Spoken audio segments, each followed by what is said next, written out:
بسم الله الرحمن الرحيم سورة أنزلناها وفرضناها وأنزلنا فيها آيات بينات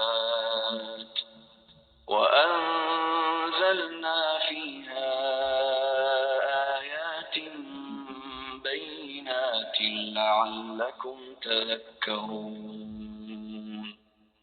الزانية والزاني فاجلدوا كل واحد منهما 100 جلدة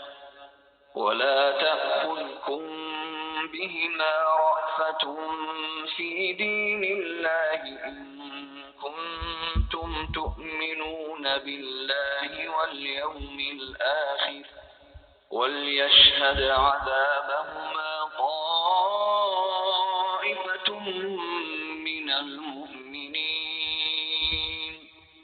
الزاني لا ينكح إلا زانية أو مشركة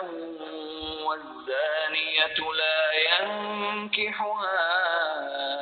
إلا زان أو مشرك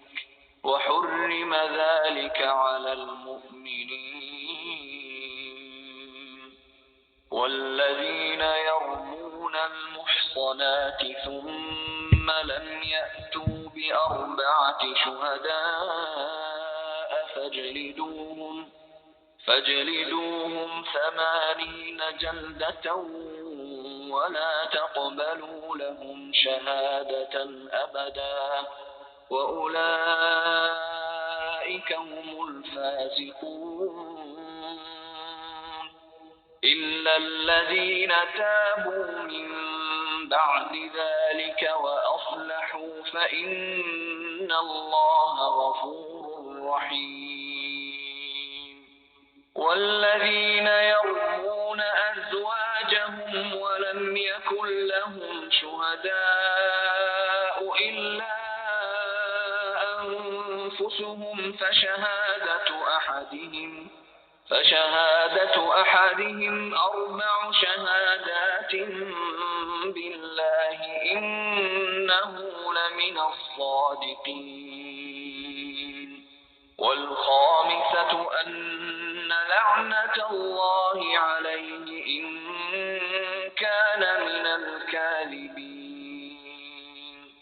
ويدرأ عنها العذاب أن تشهد 4 شهادات بالله إنه لمن الكاذبين والخامسة أن غضب الله عليها إن كان من الصادقين ولولا فضل الله عليكم ورحمته وأن الله تواب حكيم إن الذين جاءوا بالإفك عصبة منكم لا تحسبوه شرا لكم بل هو خير لكم لكل امرئ منهم ما اكتسب من الإثم والذي تولى كبره منهم له عذاب عظيم لولا إذ سمعتموه ظن المؤمنون والمؤمنات بأنفسهم خيرا وقالوا هذا إفك مبين لولا جاءوا عليه ب4 شهداء